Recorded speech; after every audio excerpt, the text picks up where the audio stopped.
What is up, everybody? It is JT Sports. I am back to you guys with another episode of the JT Sports Podcast. And on this episode, I'm here with my Week 4 NFL previews and predictions. We're going to be talking about the Carolina Panthers taking on the Dallas Cowboys, the Browns and the Vikings, the Cardinals taking on the LA Rams, and my game of the week. And lastly, we have the Pittsburgh Steelers taking on the Green Bay Packers. Now, if this is your first time listening and tuning in to the JT Sports Podcast, welcome. Make sure that you follow me on my social media platforms. My Instagram and Twitter is both at JT Sports _. Once again, you can follow me on Twitter and Instagram at JT Sports _. And lastly, if you haven't already, make sure that you are subscribed to my YouTube channel, which is JT Sports. Make sure that you go ahead, subscribe over there so you can go ahead and catch the visual version of the podcast. We have the 3-0 Carolina Panthers taking on the 2-1 Dallas Cowboys. The Cowboys are a 4.5 point favorite going into this game. This game is going to be played 1 p.m. Eastern time on Fox. Now, this game was really close to being my game of the week, but the Cardinals and the Rams is just really interesting because you have two undefeated teams. But Carolina has surprised a lot of people. Me personally, I'm not surprised because if you guys have been around or you've been subscribed to the channel dating back all the way to the off season around May or June, I was telling a lot of people that, hey man, don't sleep on Carolina. I think Carolina is going to surprise a lot of people. And we had Carolina around 8 to 11 wins this year. So far, they have performed really well. They got a good win against the Houston Texans, 24-9. I know a lot of people don't really have a lot of high expectations for Houston, but Houston is going to end up improving as we progress throughout the NFL season. Houston is a really well coached team. That Houston team is a really good win because I promise you by the end of the season, Houston is going to end up getting better. And when you look at Dallas got a dominating victory this past Monday night against the Philadelphia Eagles, 41-21. This Dallas Cowboys defense looks like it's coming around, okay? Like, I know they got ran out the building defensively by Tampa Bay, but we can't forget that they did force a lot of turnovers in this game. And what's so good about this Dallas Cowboys defense to me is how good this defense is when it comes to forcing turnovers. And we got to give a lot of props to Dan Quinn for the job he's done so far. Now, I'm not fully sold on the Dallas Cowboys defense. I still need 3 to 4 more weeks before I can go ahead and make my judgment on this defense, but so far I like what Dan Quinn has done with the defense so far, and we got to give a lot of kudos to Trayvon Diggs right now going into his sophomore year in the NFL. He is having a monster season. Do you know that Trayvon Diggs has had an interception in the last 3 games, dating back to week 1 against Tampa Bay, the previous week, and this past week against Philadelphia? He's going to end up having a all-pro season. Like, he has desperately been the number 1 cornerback that the Dallas Cowboys have been looking for, that's also good at not only in coverage but can also make plays on the ball.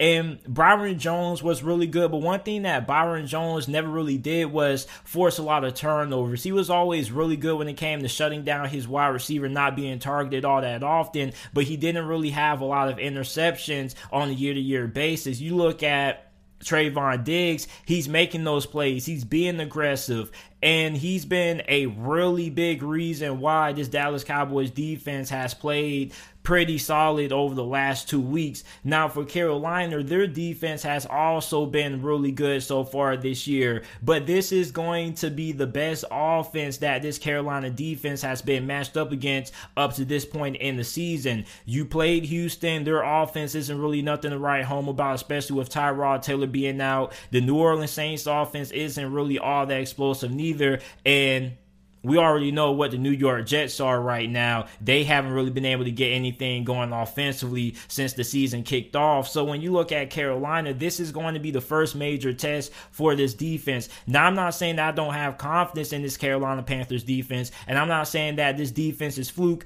I'm saying that this is going to be a really big indicator in determining just how great this Carolina Panthers defense is, because before the season, I've had the feeling that this defense could be a top 10 defense this year. I think this is going to be a pretty good indicator. Now, when you look at Dallas, okay, this is a pretty explosive offense. They're averaging 7.5 yards per pass.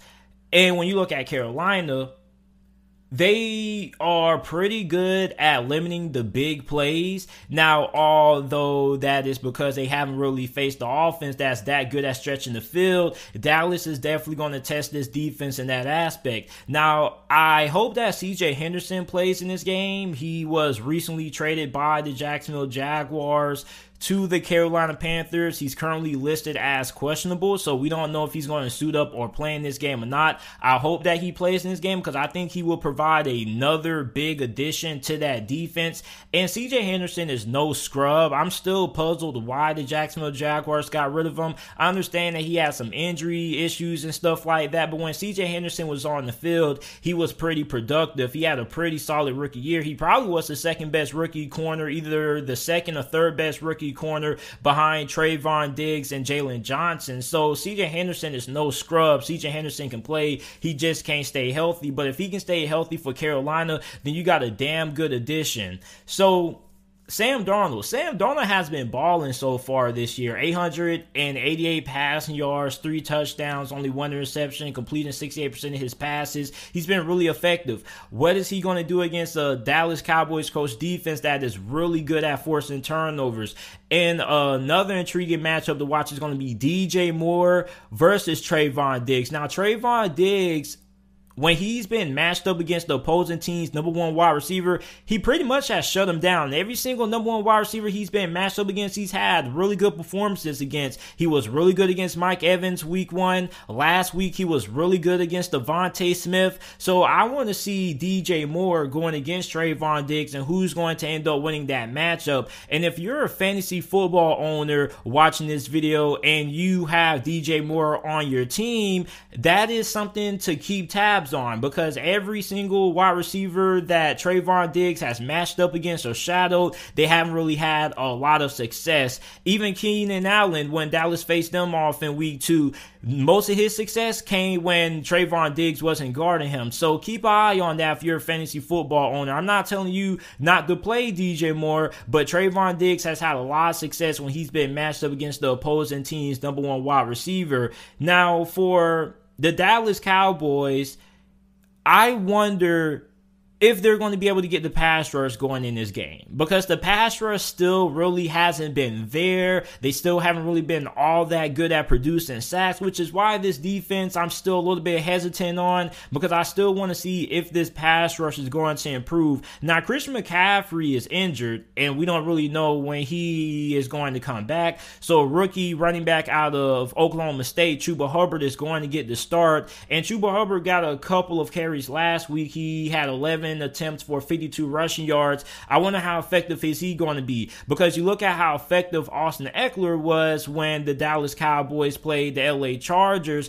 I'm wondering if Chuba Hubbard could have that same kind of performance, because Chuba Hubbard, I think he's really good catching the ball out of the backfield. Now, he's not as good as a wide receiver or as good as a receiving back as Christian McCaffrey is, but he can definitely do some damage. And a lot of people were wondering why the Panthers decided to go ahead and draft Chuba Hubbard. Well, you do have the injury concerns there for Christian McCaffrey. So, you know, now it looks like that ended up being a really good pick. A lot of people criticized it at the time. One thing about Chuba Hubbard, he's really explosive when he gets into the open field. He's really hard to bring down in the open field as well. And he's a little bit of a stronger runner than what a lot of people give him credit for. A lot of people think that Chuba Hubbard is just pure speed. He also is pretty good running the ball in between the tackles. I don't think enough people give him credit. And he can also make some things happen after contact. So I'm really excited about Chuba Hubbard. I picked him up on a couple of my fantasy football leagues. I'm hoping that he ends up having a really good game. game,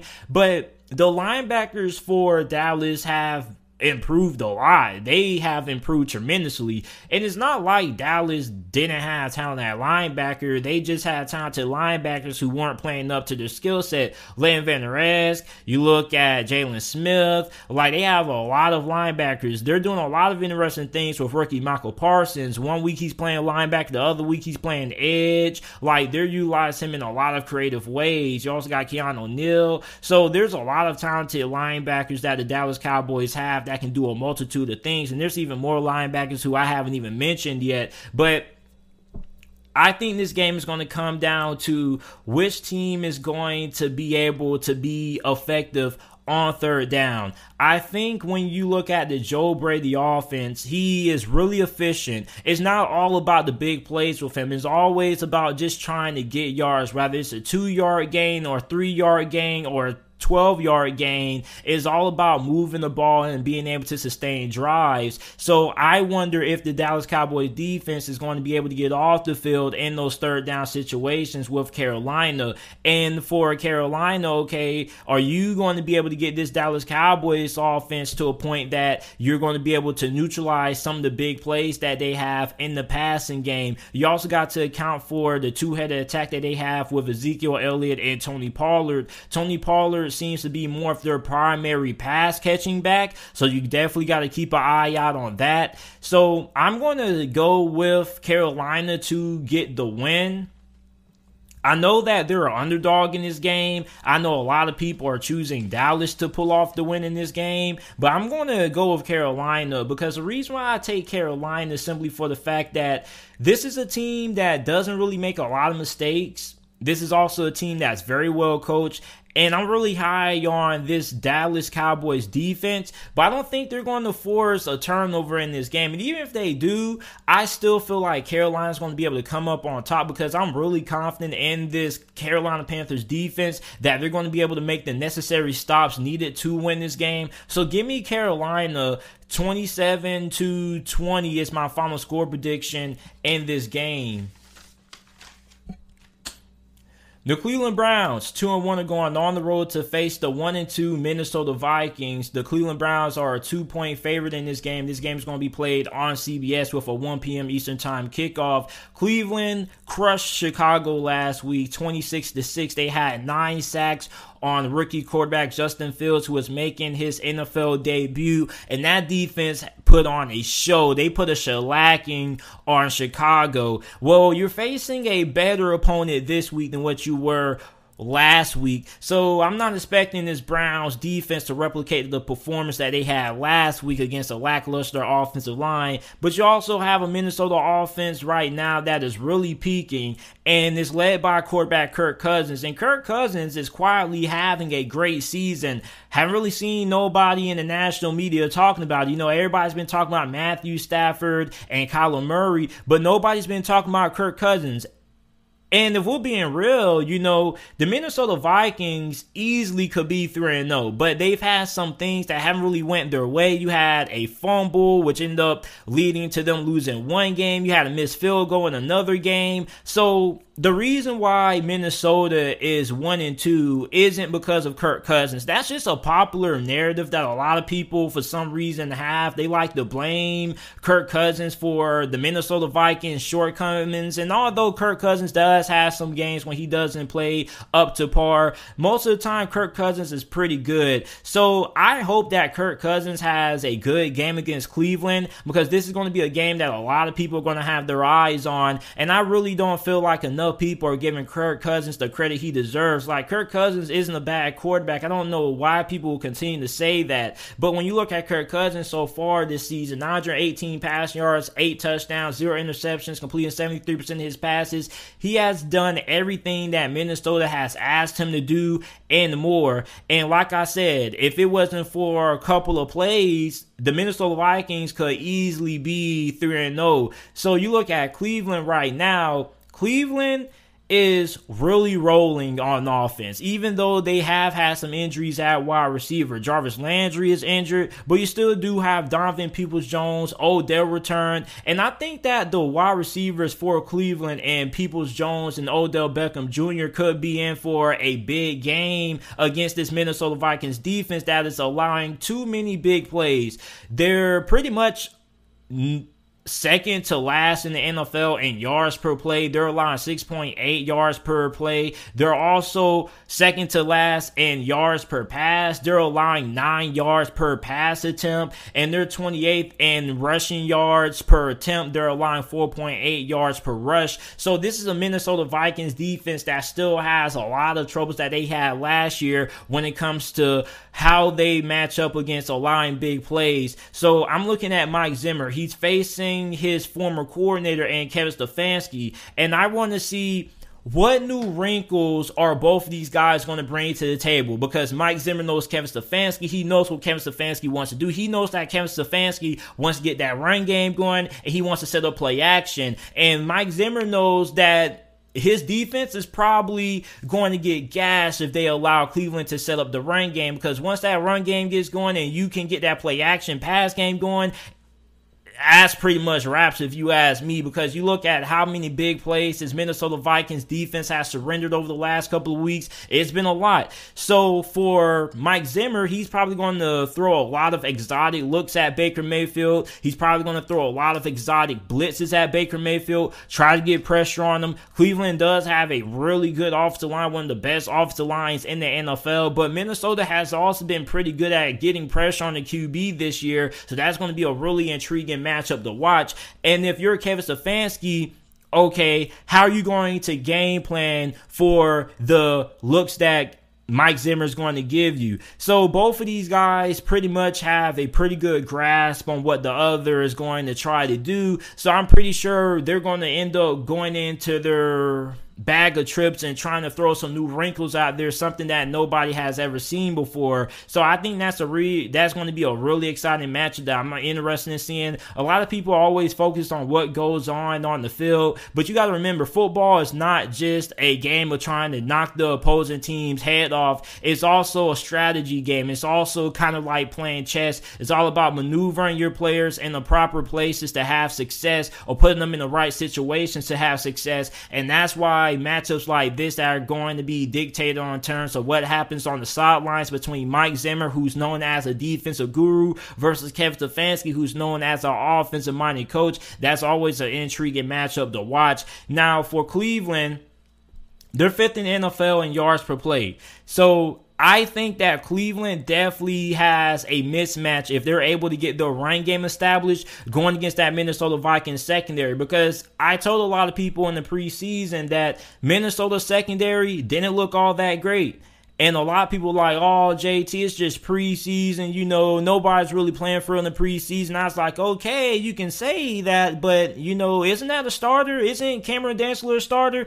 And a lot of people told me, don't worry about it. Well, those same problems are still happening. So I look at Cleveland, man. I think Baker Mayfield can have a career day. Now, Dalvin Cook, don't know if he's going to play in this game. But to be quite frankly with you, I don't really think it matters if he plays or doesn't play, because Alexander Mattison had a really good performance last week against Seattle. And I've been trying to tell people that Alexander Mattison could be a starter on a handful of NFL teams. He basically is like a discount version of Dalvin Cook in terms of what he's able to do. So for Minnesota, their wide receivers has also had a lot of success. You look at Justin Jefferson, Adam Thielen is racking up a lot of touchdowns. So this is going to be a really intriguing matchup to watch for a Browns defense that so far looks like they have come on over the past couple of weeks. Now, I want to see how they're going to game plan for Myles Garrett, because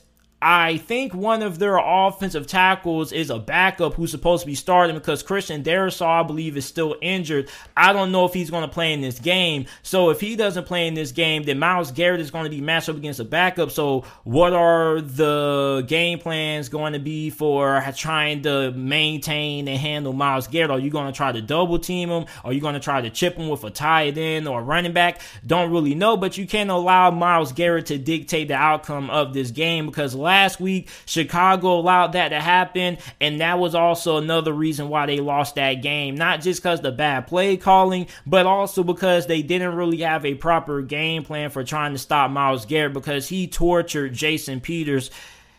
God help Jason Peters, man. But the team I'm going to take to win this game, I'm going to take Minnesota. And that's probably going to be a surprise to a lot of people. But I think that Minnesota is one of those teams that is better than what their record may indicate, because a lot of people always feel like you're just as good as what your record indicates. That's not always the case, because if you go back, like I said earlier, and watch that week 1 game that they had when they lost to Cincinnati, and you look at the games that they lost, like they've all came down to, one play really. And those are games that could have easily went in Minnesota's favor if the ball would have bounced in their favor or in their direction. So Minnesota, to me, is one of the better teams in the NFL right now. And I think they're going to end up pulling off the upset against Cleveland. Give me Minnesota to win 35-31. I think this is going to be a high-scoring matchup. I think that Cleveland's offense is definitely going to be able to rack up a lot of yardage on this Minnesota Vikings secondary because they're not good at, minimizing big plays. So I think we're going to see Odell and Donovan Peoples-Jones go off. But at the end of the day, though, I think that Minnesota's offense, if they have the ball in their hands last, I think they're going to be able to pull it off. So give me Minnesota. Next up in my game of the week, we have the battle of the NFC West unbeatens. The Arizona Cardinals traveling on the road to Los Angeles to take on the Rams. The Rams are a 4.5-point favorite. This game is going to be played on Fox with a 4:05 p.m. Eastern Time kickoff. The Cardinals defeated the Jacksonville Jaguars last week 31-19. Now, I was watching that game, and I thought that Jacksonville was going to end up winning that game because Jacksonville ended up coming back, and then next thing you know, I changed the channel for 1 second, and Arizona won the freaking game. So, you look at Arizona, Kyler Murray has performed really well, especially when you look at what he's able to do with an improved offensive line. But one of my concerns is the offensive line. And it's not because I don't think the offensive line isn't good, but it's because, a couple of their starters are questionable to play in this game, Kevin Beachum and Justin Pugh. So we don't know if those guys are going to be able to suit up and play. So Aaron Darnold,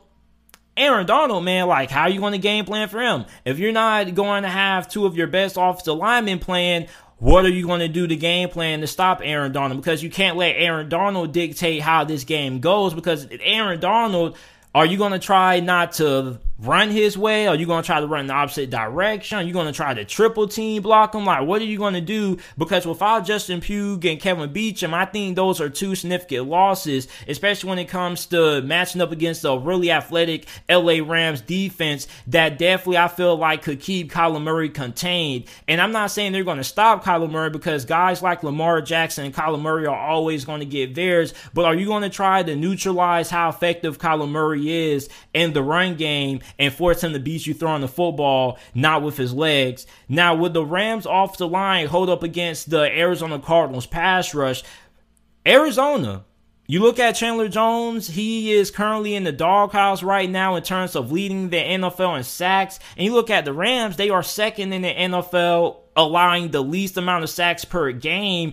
And they performed really well against Tampa Bay last week. They only gave up 1 sack against a very good Tampa Bay Buccaneers defensive line. So you have a battle between 2 good offenses that are really good at having explosive plays. Arizona is 3rd in the NFL in yards per play, and the LA Rams are 2nd in the NFL in yards per play. So which defense is going to be able to minimize how many big plays they're going to give up? Because you're not going to stop the Rams offense for having no big plays for more than 20 yards. You're not going to stop Arizona for not having any big plays for 20 or more yards. But my question is, are you going to be able to minimize how many of those big plays they're going to have in this game? Now, you look at Matthew Stafford. Matthew Stafford has been going absolutely crazy. Matthew Stafford's been balling, and so far he's been my leader in the MVP discussion, even though it's way too early for that. But he's been balling with Cooper Kupp, Van Jefferson, Robert Woods. We saw Deshaun Jackson appearance last week. Haven't really heard much of Deshaun Jackson over the last couple of years. He made an appearance. You look at the play calling for Sean McVay, man. Like, Sean McVay is cutting loose. Like, when you think of Sean McVay, you think of Sean McVay, who normally wants to run a balanced offense. You know, everything's pretty short, intermediate. But you look at Matthew Stafford, man, they're slinging that thing. They're slinging the ball all over the field. And then you look at Arizona, their secondary has performed pretty well. You look at Byron Murphy, he's really coming into his own. I think he's also having a really good year. Nobody's really talking about it. So this is an Arizona Cardinals secondary that looks pretty solid. And I want to see how they match up against the receivers of the LA Rams. But what I'm most excited about is the battle between this Rams secondary versus the wide receivers of Arizona. No offense to the wide receivers of the Rams and the secondary of the Cardinals, but you know, it's always interesting when you see DeAndre Hopkins and Jalen Ramsey match up, because those are two physical players.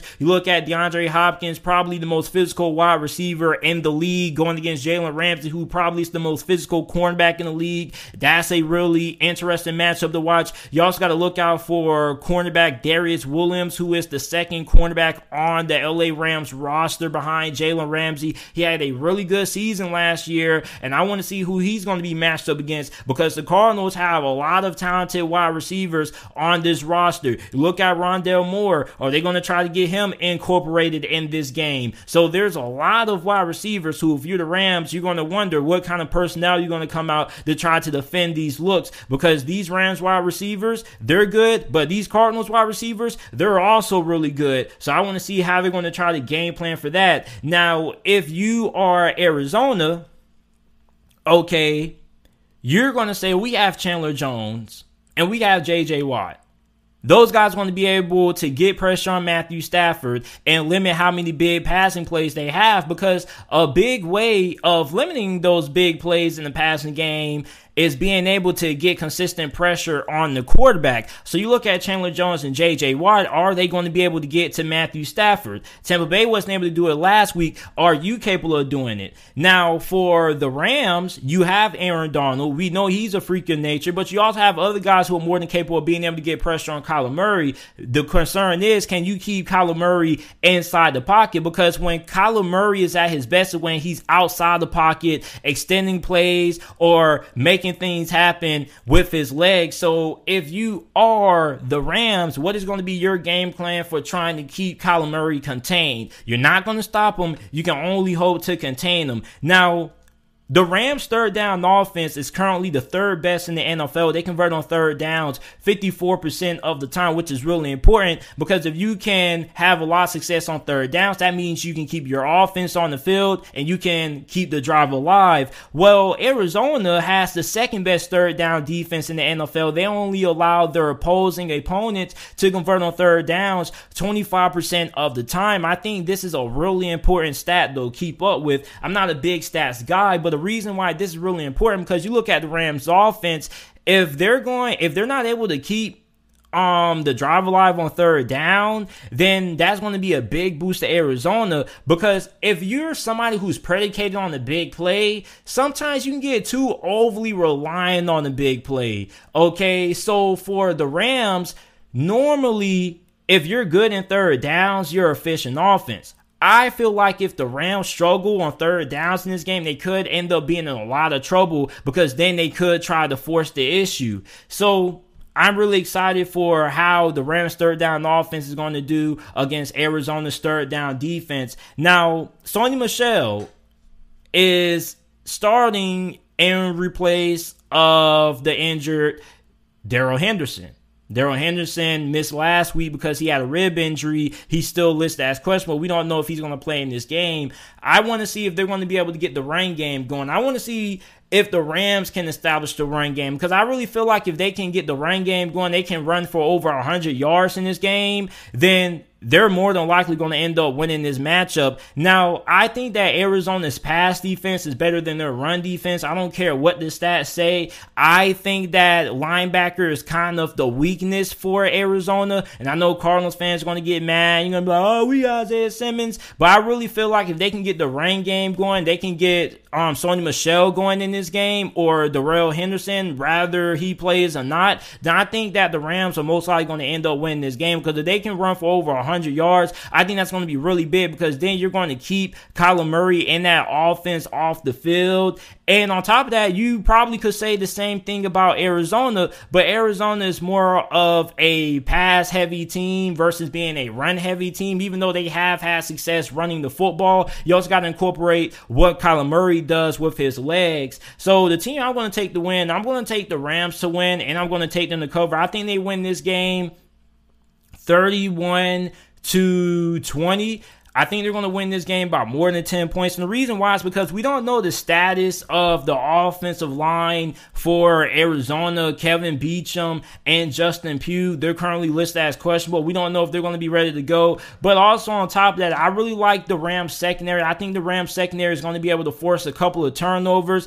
I know that Arizona has a really good pass rush, but if the Rams can establish the run game and keep this defense on its heels in terms of not knowing what's going to happen next, I think that could be a big reason why the Rams can win this game. So I'm going to take the LA Rams to win this matchup. You guys let me know who you guys have winning down in the comment section down below.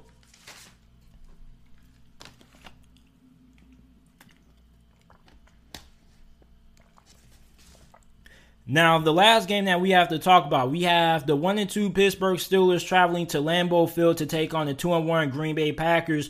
This game is going to be played on CBS with a 4:25 p.m. Eastern Time kickoff. The Packers are currently a 6.5-point favorite in this game. Last time we saw Pittsburgh, they lost to Cincinnati 24-10, and it seemed like this game was a little bit more one-sided. And once again, the Steelers cannot get the offense going. Big Ben. A lot of people are asking, should he be benched? Did you try to put in Dwayne Haskins or Mason Rudolph? Well, we don't know what's happening with Dwayne Haskins because he's currently listed as questionable on the injury report with a face injury. So if Big Ben was to get pulled in this game, we probably most likely would see Mason Rudolph. Now, the offensive flaws for Pittsburgh is not all of Big Ben's fault. Everybody keeps trying to make it out like Big Ben is the problem. He's not the problem, but he's part of the problem. I think Ben Roethlisberger is injured, and he's trying to play through the injury. And on top of that, he's also regressing.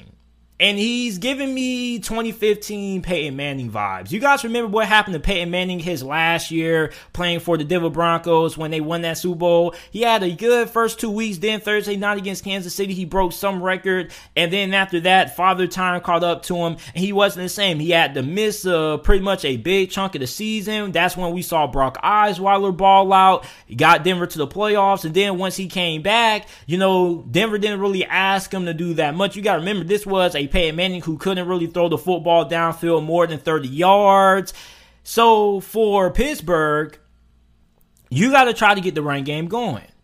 Well, the run game hasn't really gotten going because Pittsburgh is still having problems trying to run the football. And on top of that, two of their starting offensive linemen, and Kendrick Green and Okorafor, currently are listed as questionable. And Okorafor most likely may not play because he has a concussion, or he's in the concussion protocol. So the Pittsburgh Steelers could be without him. So for Najee Harris, he's going to be the vocal point of the Steelers offense, rather that be running the football or in the passing game, because not only are two starters on the offensive line questionable for Pittsburgh, but two of their best wide receivers in Juju Smith-Schuster and Deontay Johnson are also listed as questionable.